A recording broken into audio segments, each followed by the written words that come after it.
And as expected, you have political responses coming in to this story. Now from the BJP spokesperson Shehzad Poonawalla has taken on the AIMIM's Owaisi on Twitter. He's responded to Owaisi's statement. He said, I'm going to quote here, Owaisi ji hopes that a hijab-wearing girl becomes Prime Minister of India. Well, the constitution bars nobody, but do you tell us when a hijab-wearing girl will become president of the AIMIM?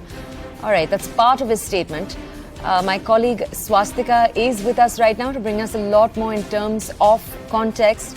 Swastika, if you could quickly provide us first with context of this controversy yesterday, because it's been brewing since yesterday early in the morning. Then tell us about Owaisi's own statement and if we're likely to get a response from Owaisi on what Shehzad Poonawalla had to say. Well, this is not the first time that MIM Chief Asaduddin Owaisi has said this.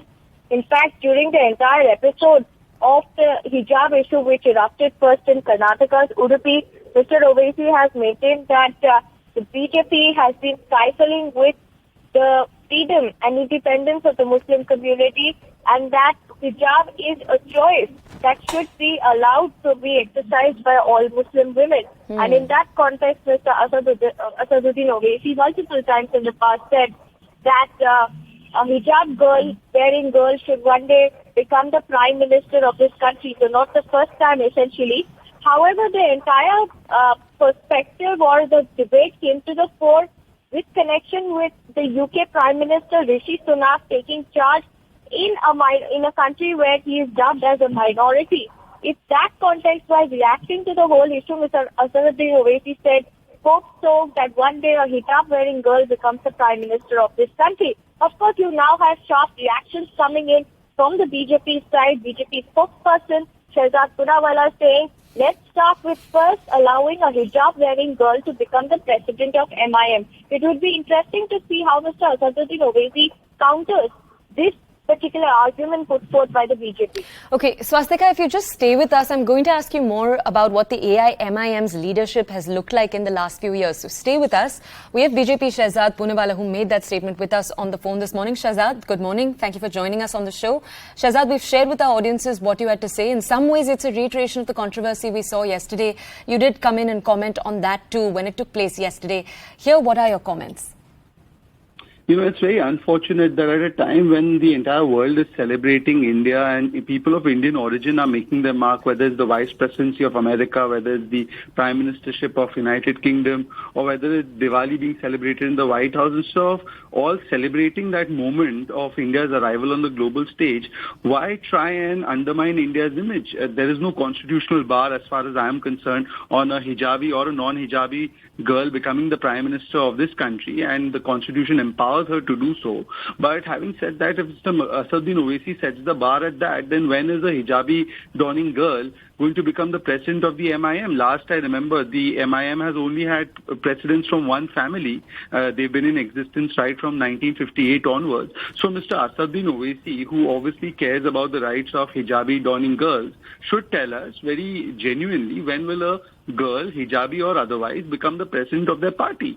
So, you know, instead of indulging in this kind of discussion, one should be looking forward as to how India's image at an international platform is being strengthened by these achievements, and rather than trying to play the Islamophobia card at every given opportunity. By the way, the hijab decision was made by the Karnataka High Court. It has not been struck down or stayed by the Supreme Court. So I think even that debate, whether there should be kitab above hijab, has been pretty much settled as of now, and world over the women across the world are crusading for ridding themselves of the shackles of patriarchy in the name of religion. So I think Mr. Asaduddin Owaisi should be sensitive to that too. Shehzad, thank you. Thank you for bringing us that context. I want to now take part of what you've said back to my colleague Swastika. Swastika, we were talking to Shehzad right now, and part of his point was talking about the history of the AIMIM itself. He argued that they've been around since 1958. They haven't even seen a female leader till now. How can they ask for this? Is that correct? Could you bring us some numbers here?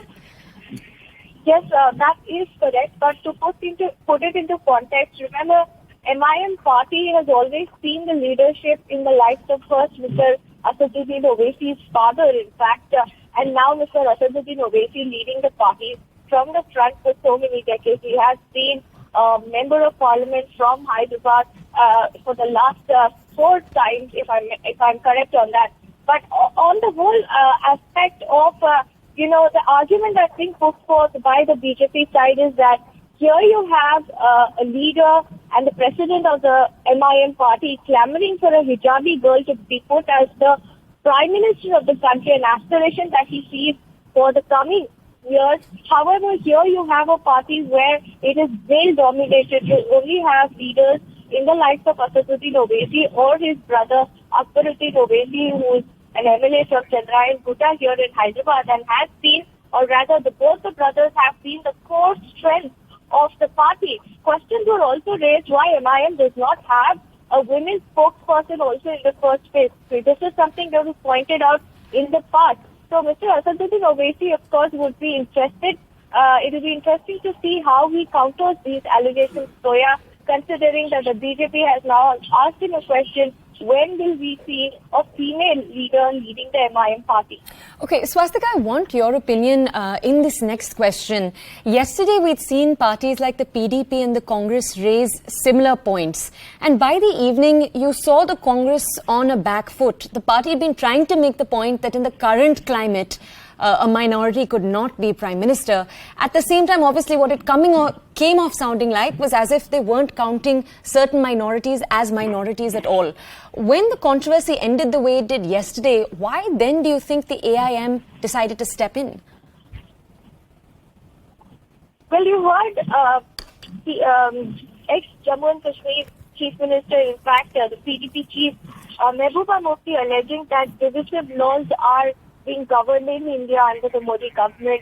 Allegations put forth by Mr. Asaduddin Owaisi is also similar, saying that Muslims are living under fear, under a terror climate because the BJP has been constantly stifling with their freedoms and has been trying to suppress them.